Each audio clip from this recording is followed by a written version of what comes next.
So it happened for me when I was at Texas Roadhouse. I'm not sure if anybody of you have been there, but I was there on a date. It's a Saturday night, very cold outside, and I get the message. You know, when your phone buzzes on your leg and it's like, I really want to ignore this, but this is my life now. I was feeling like this is supposed to be time that's for me. This is supposed to be time that's for my wife. We found somebody to watch the kids. This is kind of like not some night that I want to get ruined, but you know how your Saturday nights are when you're an STR manager or when you're managing your own short-term rental. And so we get into this mode of burnout because that text message said to me, hey, the guest tells us that there's no water left in the hot tub. Now, again, I told you it's 10 degrees outside. There's no water left in the hot tub. How does this happen? And it's frustrating too because this is the second time that happened. This has happened before and we couldn't figure out why it was losing all of its water. So what do? We settle our bill. The guest knows that there's going to be somebody there within the next 45 minutes. I have the tools in my car. I know what to do. We've done this before. But what happens and why this is so unsustainable is because we end up solving crisis after crisis after crisis. And when your time is valuable and you end up doing things that shouldn't take this skill level. We're in the hospitality industry. It's very easy to just kind of get burned or burned out by it. And so that's honestly what we're talking about today. And it's going to start off as a real bummer. I'm sorry about that, but I'll finish the story real quick. So there's this house, and this is an image from that night, by the way. This is the hot tub that was empty. There's a lot of ice on that wall. So what actually happened was that the guests put too many people in the hot tub, water flowed over the side. When they hopped back out, again, it's 10 degrees, they hopped back out, the water level was too low. One of those jets is exposed because the balance of the hot tub is a little bit off. It's not level. So one of those jets is pumping the water outside of the hot tub as fast as it possibly can until it can't suck up any more water. Problem solved. I figured it out. Now I know. But when I got there, look, the hose is still connected to the hose bib. It's 10 degrees outside. Who knows what happened? Frozen. It's frozen, exactly. So I got to get my heat gun. I got to get this thing taken off. I got to start getting the water flowing again. This all takes a while, but guess what time it was? It's already 10 o'clock at night. Quiet hours start at 1 hour, but at least I had some music to keep me company because the people upstairs, and there's probably too many of them, were playing their music plenty loud. So I had that. I had my wife sitting in the car waiting for me. And this was a date night. And now we've got somebody watching the kids. We got to let them know they're going to be late. And it takes 2 hours to refill this thing. So fast forward to the end. Sitting in the car and messaging the host. Now, this is not a property that I manage. I just get involved with all these different properties because I like to help people, right? But in this case, I'm actually her cleaner. And I'm also her handyman. And I'm the one who solved this problem the last time. So where's the text message going? It's going to me. But the host is getting so burned out by this house. There's not much money coming in. There's not, it's not making money. It's actually costing money. The electric bill on this house last month was $1,000. The electric bill, just the electric bill. So we get into this this situation sometimes where there's almost no margin. There's no value. Every guest thinks that they're overpaying, and every time you get a reservation, it feels like they're underpaying. And you're just trying to keep your head above water. Well, there's some more context to understand. Why is it such a low-cost reservation? It's because you can't charge Bugatti prices for a Ford Maverick. They're just not the same. You've got to improve your product before you can charge more for it. And when your ADR goes down because there's competition and the market keeps on getting flooded with premium listings, well, look at that kitchen. This is a reason why people are not booking it. This is actually the second kitchen. Poor layout, wasted space. It's a raised ranch. It's not a chalet. It's not an A-frame. So somebody bought this, well, the host bought this during that COVID gold run era, and it's just not doing as well as it used to. Values have gone down for it. The ADR has gone down. It's not intentionally designed as a short-term rental. So there's things that they could be doing in order to get this property up, but they probably should have converted to a long-term rental a while ago. But they're not. They're sticking with it. If we fast forward another 6 months, with the fine, with guests like this, with the repeat issues, with the maintenance expenses exceeding $500 a month, just in repairs, you can understand why she decided to just put it up for sale. And putting it up for sale is the right move in some situations. It's not always the right situation. And what hurts me, yes, I'm a real estate agent. I could be selling it and getting a commission. That's not what I'm interested in, though. I want to see people win. I want to see them win enough that they say, I want a second house, I want a third house, I want to grow with you, I want to grow this area, because I've lived here since 2008. The Poconos is an area and a marketplace that I care about, and I want to see it succeed. So I don't like seeing people get burned out. I don't like seeing the cycle of sales over and over again. So I try to support them. You remember 2022, right? Remember this meme? Since it's a podcast, there's some people who need to be explained to what they're actually seeing. I know you can see, but this is a snowbank with a hole in it. It's one of those little kid igloos. It says, just listed on Airbnb, $195 per night. No low balls. I know what I have. Remember back in the time when you could have any house listed? It could be your shed, and you'd still make like a lot of money. Like, those days have gone, and everybody seems to be upping their game. And it just contributes to lower rates and price-focused guests. The unrenovated listings, they really do struggle. Different story. At the first STR conference 2 years ago down at Camelback, I met a host, and he showed me his listing, and I knew it wasn't doing well. And so I encouraged him, hey, you bought this in 2017. You've got roughly $120,000 in equity. You could sell this property, and you could buy one like these other 3 that I sold that year, and you could actually cash flow from day one. Like, you could get good furniture, good decor, good everything. And he said no. And I quote it, my kids would never forgive me if I sold the house. Well, you probably know how this ends. That emotional attachment to this wrong property, the property wasn't making ends meet. It wasn't covering its invoices. It wasn't covering its anything. It did not do well. And he ultimately decided just to sell it. He gave up and made this emotional decision to just get rid of it. He said, Jeremiah, sell it for me. And I did. I sold it, but it didn't feel good. I know it's my job, and I wanted him to get the best deal he could, but at the same time, I felt like that was such a failure, because he could have taken that equity and transferred it into another property and actually done well and still be in the market. He'd still be invested in short-term rentals. He'd still be actually making money, and he'd have already actually built up some equity at this point. But this happens. Like, real estate is there to serve your life. And so, are you familiar with like the football term of a lateral pass? It's when somebody throws the ball backwards in the field a little bit, but they do it because they've got a bunch of blockers in front of them, and that person doesn't. A lateral move in real estate, yes, you might lose a little bit of ground through like commissions and closing costs, but if it gets you into a field position where you can actually make progress, it's a right move. I suggest that in real estate all the time, and I suggested it to that guy. But what he did was not a lateral move. He just quit altogether, which is what I'm trying to encourage you guys to stay away from. So there are some common causes of burnout. I'm going to go over this quickly, but it's when you're not making enough money. Now, if we were all getting rich on this, it wouldn't be so much of a burnout. But when you're spending $3,600 a month on your mortgage, $500 on average for maintenance, and then you've got another $1,000 on your electricity bill, you're looking at every guest like, well, it's a privilege to stay in this house. You know how expensive it actually costs? And you're getting it for the whopping price of $900 for the weekend. Like, that's actually going through a lot of operators' heads as they're going through these things. Vendor reliability. How many times have I heard about people saying, my cleaner's not answering the phone. I'm worried something's wrong. They're just ghosting you because they're at a bar. And they're going to make up an excuse tomorrow when they want to get the job back, But this stuff happens. Vendor reliability, getting things repaired, the impact to your family. I was on a date. I didn't get home until after midnight that night, after refilling somebody's hot tub on a Saturday. This stuff happens. So let's take another example, and I don't mean to be too much of a bummer, but let's just say that you're a little burned out. You decide to go on a vacation, open up a new credit card, $12,000 to $15,000 to go to Aruba with the fam. Couple days for travel, 6 days to stay there. That's $104 an hour. So what happens on Friday night? You know you have a guest arriving. This is supposed to be passive income, but the dread takes over. Why? Because burnout is not just about that event. If it was just that one thing, it would be easy. Not a big deal.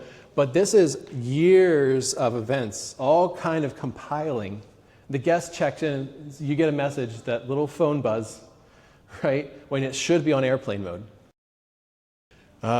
Your arcade game is not working. I know the arcade game's not working. You're the 5th person to tell me that. I have it under warranty. They haven't come out to fix it yet. I'm so sorry. Here's a $75 credit. This is real life. This is burnout. This is reaching your last straw. And not only that, but at $104 an hour, you just ruined a whole day of your vacation because you're in this business. So is it any wonder that we get burned out? Is it any wonder that we start to just say, you know what? I'm done. I've had enough of this. There are some solutions. So now the positive side, the positive side of things. I'm not going to tell you to get a VA, but it is an option. And you might say, well, a VA is going to cost me more money. I'm struggling to make $5,100 a month on my rental property. How am I going to make more than that in order to cover the cost of a VA? Well, remember that a VA can do more than just communicate with your guests, which might only take you 3 or 5 hours a week. Some weeks it takes you 20 hours to communicate with guests, because we all know that some of the times they get chatty or they want to phone call you or whatever. But nevertheless, you can grow your team with something like a VA. And I just encouraged a friend of mine who uses these extensively to open up a service. It's airbnbvas.com, where they are trained specifically to help you with Airbnb. They'll be trained in things like marketing, they'll be trained in things like education and helping your guests and creating guidebooks and all kinds of stuff that, let's be honest, as hosts, we don't really get around to this stuff. Because our time is worth more than that, and we don't really see the return on investment right away. But if you do hire somebody, they can take over some of the stuff and it can keep you in the game, even if it makes you a little bit less profitable for a little while. But they can, do these marketing campaigns, they can bring people back, they can do all the same stuff that the property manager can do, but they don't take a percentage of the rent.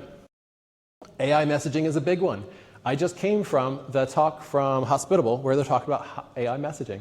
And it's incredible how you can train AI to communicate with your guests. Like 80% of the messages can go back and forth. I just heard an example today where somebody's dryer wasn't working at 2 o'clock in the morning and AI troubleshot it with them over the phone, like over the app. So something like that can help you take some of the load off. And that's the idea. It's not that one of these things is the ultimate solution. It's just that you should probably consider adding some of these solutions. Another one is partial management. Anybody heard of Evolve? Evolve will take like only 12%. They'll do photos that are like professional photos, and they'll communicate with your guests about as much as a new VA would. So they take off some of that communication responsibility, but all the problems still come back to you, just so you know. Relief beats perfection. Now you might be like some people I know where if it's gonna be done right, it's gonna be done by me. I just have to jump into this situation and solve the problem. But you grow a team, you've gotta let go of perfection. If it's gotta be perfect, and if it's gotta be you every single time, you're gonna get burned out. Build a real house manual. It surprises me sometimes, the rentals that I've stayed in, where the host has not invested enough time to give the necessary skills and knowledge to the guests to solve their own problems. I think most guests do want to solve their own problems. So I have a whole bunch of information in my own personal investment properties where I go through what the heating system is, how the thermostat works, the name of the thermostat in case they want to Google instructions on how to use it, the lockbox. I've got a backup lockbox that the guests can use if they can't figure out how to do a schlag lock. It's one of the most customer-friendly locks, right? But if they can't figure it out, I've got that backup code in case I'm not able to message them back 5 seconds later and unlock it through Wi-Fi. I still do all these things. These are things that you can do about your property in order to make it a little bit less stressful and in order to reduce that interaction between the guests when they've got an issue. Fewer calls means less stress, and your guests prefer to solve their own problems. Another thing to consider doing is you may have bought the house and said, I'm going to rent it for a year and then I'm going to buy the hot tub. Well, what happens when there's not a lot of margin is you feel like maybe I just shouldn't buy the hot tub. But buying that hot tub or getting in that sauna or redesigning the decor, these are all things that would cause you to have a higher ADR. Having a higher ADR is going to cause you to have better quality guests.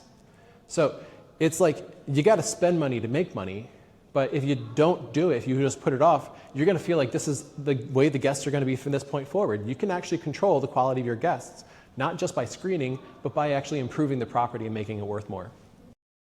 Fewer issues is fewer surprises, and respect follows investment.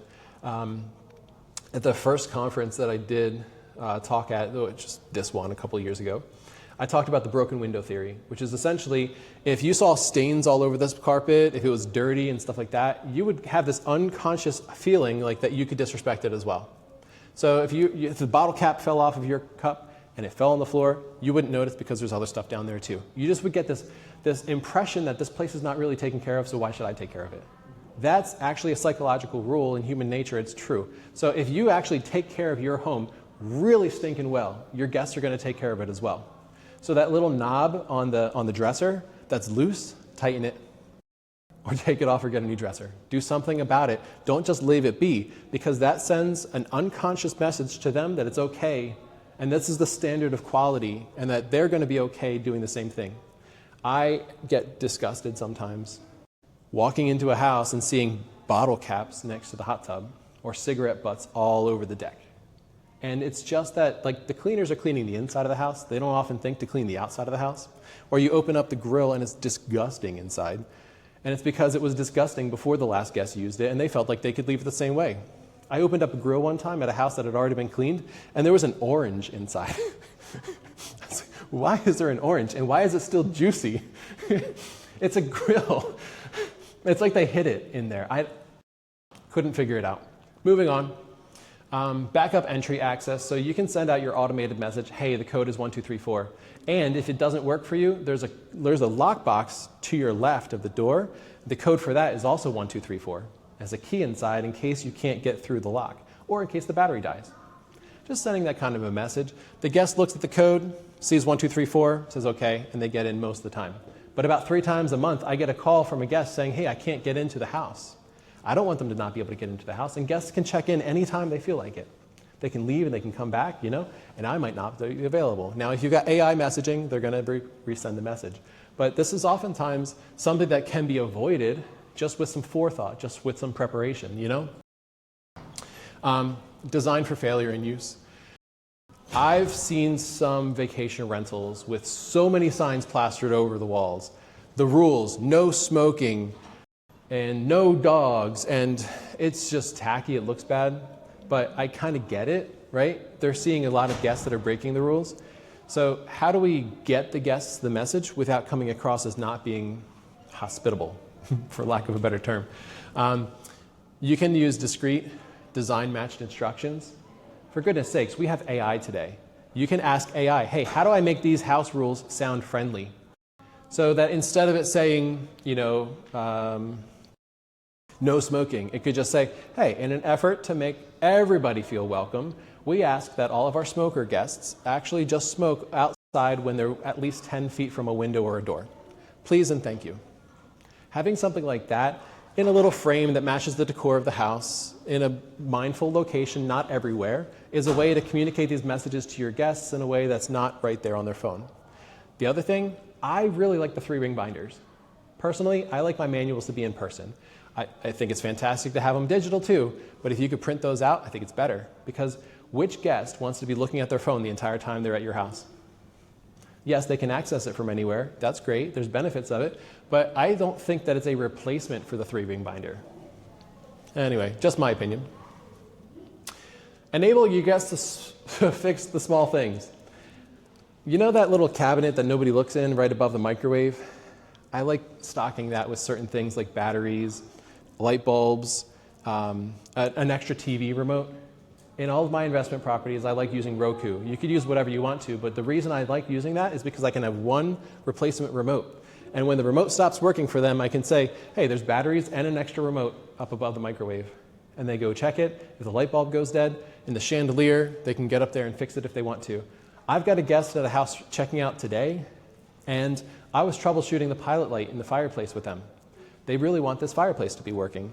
And whatever we tried, didn't work. They also didn't want to walk outside and check that the tank level was up.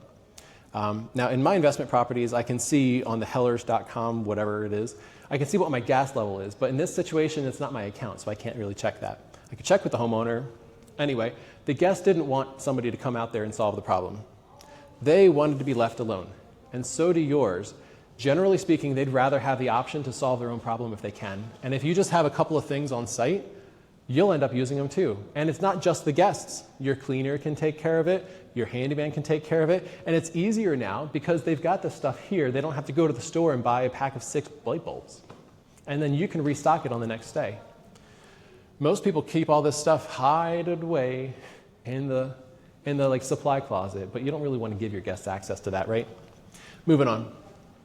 Relationships prevent emergencies. Yes, be nice to your vendors. Treat your cleaner like royalty. Treat your handyman like they're your best friend. Use local vendors, not people who are traveling from out of town 2-3 hours. Build these relationships. If you're going to call in a favor, I hope you've done a favor for them in the past. Because favors promote favors. That's just the reality of it. A high leverage move is to let your vendors use the house, right? So you guys know I have a cleaning service. So our cleaning service manager at one point was invited to use a house of one of our customers for her mother's birthday, and they were there for 3 nights. Completely free. They just had to clean up after themselves. That's incredible. They were probably going to be vacant those 3 nights anyway. And they built so much goodwill. The cleaning service manager would have bent over backwards for that customer because of that favor. Now, you don't have to go that far, but hey, if you like baking, maybe make them some brownies. Maybe drop them some cookies. Think of that personal touch that you do with your guests. Maintain the relationship with your vendors as well. It can create massive goodwill. Another little tip I've got for cleaners is like you can just send your guests an automated message just saying, hey, it's not very standard in this industry, but if you feel like the cleaning job was quality enough that it deserves a tip, here's how to do it. Just leave some foldable money in the microwave. Our cleaners know that anything in the microwave is for them. And just let it go. Your guests might leave a tip, they might not leave a tip, you don't have to keep track of this. But your cleaners are likely to do a little bit better of a job because they know that your house is one there where they might get a tip. Like, it doesn't cost you anything. And I think if you phrase it the right way, it's not going to come across as tacky, it's not going to guilt trip your guest into anything. And, it's an idea. I haven't actually done it myself because almost all my houses are cleaned by my own employees. But you get it, right? So there's certain things that you can do to think outside the box. And I try talking about this stuff all the time on my podcast. And this is not just a plug for the podcast. Like it's really just there to create an environment where hosts can feel supported, can feel encouraged, and with little tips like this, right? So another way to prevent burnout is to grow your team. We already talked about AIs. We already talked about VAs. Property management is not failure. It's not. Choosing a property manager, a lot of people say, oh, I'm not going to use a property manager because they're going to take 20% or they're going to take 25% of my rent. I'm only making $5,100. We're barely breaking even. What am I going to make after they take 25% of that? It's a legitimate concern. But a good property manager, and you can interview all of them, they're all willing to spend time talking to you about your property and your needs. You can talk to a good one. They should make a sustainable strategy. It's not failure to hire a property manager, but a good property manager will actually raise your ADR because they have technology, they have revenue management, they have a whole bunch of things that you just might not feel like you have the time for, and economies of scale. So I know of a property manager, actually it's Wanderhome. Our host today is with Wanderhome. They were able to raise the income from a professionally managed property in Arrowhead from $60,000 a year to $120,000 a year. That is incredible. So if you are considering hiring a property manager and you're making 60 and they make you 120, you're netting way more with the property manager even though you're giving away a portion. So there's solutions like this that you should be exploring if you're facing any kind of burnout. Real estate is like a roller coaster. There's ups and downs, but you're going to get hurt if you jump off at the wrong time. Remember we talked about lateral moves? There's also ways to improve your property. There's times when you should be selling, when you're not getting a good enough return on your equity, like that gentleman I spoke about earlier with the Lakeview house. Sustainability compounds. I can tell you, I am so passionate about real estate because my grandmother was a farmer all of her life, never had any extra money. My parents grew up very, very frugal, and my grandmother's entire retirement was her rental properties. She just had 6 apartments in Danville, Pennsylvania, and they were her entire retirement. And she lived okay. For a farmer who had never paid into a 401k, never had like Social Security to really rely on, that is huge. And I would like to see other people succeed that way. And when she passed away last year, that was her inheritance. Her 7 kids, you know, farmers, they have a lot of kids. Her 7 kids were able to split the value of those rental properties. She generated generational wealth with that. And we're not talking about long-term rentals today, we're talking about short-term rentals, but real estate as a strategy has always been good. Even if it doesn't go up in value, it still doesn't deflate like the dollar does. And any fluctuations where it goes up and down, in my experience, have always just been level with the value, and the dollar has gone down in value. So I see it as a very good, sustainable strategy. But the goal is longevity. It's outlast the competition. You know, provide a better service, provide better value than your competition. Final takeaways. Breakthroughs require structure. Sometimes you have to invest time and energy into your rental in order for it to cause less problems for you, so that your guests are better prepared to solve their problems, so that you don't get those messages like I did about the hot tub being empty. You know what she could have done? That host could have had clear rules about the hot tub. If you get out and the water's below the jets, you have to refill it. Do not leave the hose connected to the hose bib when it's below freezing outside. You have to refill it. You have to put the lid back on. How about that as a rule? Any of these things would have caused that problem to not happen that night. If they had put the lid back on, if they had refilled it, if they had not had the hose on the hose bib, all of those things would have solved the problem. But it's because none of those rules were posted, none of those rules were discussed with the guests, that they felt like they could do this. And with it being 10 degrees outside, they didn't want to walk over and pick up the lid, which, by the way, wasn't on a hot tub lift, which I think is such common sense. I was able to get a hot tub lift for a hot tub that was like $50. I installed it. It solves a lot of problems. And the guests don't leave it on the ground. Anyway, back to the point. Build something that you don't feel like you need to escape from. And remember your motivation. You got into this business for a reason. It might have been so that you have a place to go with your family, to spend that quality time. Don't give up on that. Or maybe your family's not coming here anymore for that quality time, but you've probably got some sort of equity that you can use somewhere else. The other thing that you've got is a lot of lessons that you've learned over the last year of hosting. So let's talk. What kind of questions, conversation starters, what can we talk about now? I've got, I think, about 1 minute left. Yes? So you mentioned about, I guess, managed side, like Evolve. So my wife and I are actually on Evolve. We've used them now for about 6-7 years. I think Evolve is a good platform. They handle the financial transactions. They have a calendar that integrates automatically with the housekeeper, and they get notified when there's cleaning. There's automatic payments out for lodging tax and that sort of thing. The challenge though is the integration between like all this AI that's coming out, like Hospitable and some of the other ones that are out there. There's no integration for that. Pricing tools, there's no integration for that. So those are the challenges when you go to, let's say, a third party that has a lot of platforms under it, but it's not Airbnb or VRO or Booking.com. Yeah. My complaint with Evolve, and I used to be the agent that they were referring all of their business to. My complaint with Evolve is that you're still managing the property yourself. Every time there's actually an issue, you've got to deal with it. I had a property that was listed with Evolve, and it said it's only 1 mile from Arrowhead Lake. But Arrowhead Lake is behind a gate. Our guests couldn't get in, and they wanted a credit because of it, and Evolve wouldn't take accountability for it. So there's definitely downsides to having your property manager all the way over in Colorado.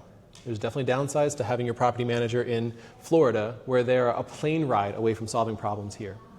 And if you are trusting a property manager to manage your place, your baby, I think you should be interviewing the actual people who are going to be interacting with your property. and your property manager in Florida is not.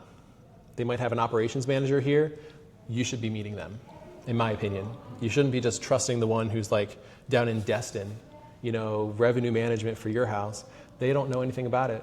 When you interview a property manager, actually, I've got a whole bunch of tips. Just listen to the episode that's dropping in 2 weeks. That one has a rant on it about property managers.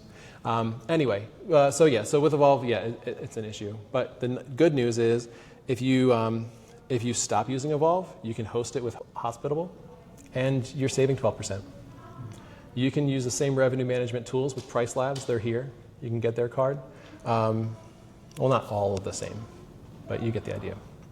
And we also heard about revenue management earlier. That was just $250 per month. So that's another thing to look into. Guys, thank you very much. I'm honored to be here.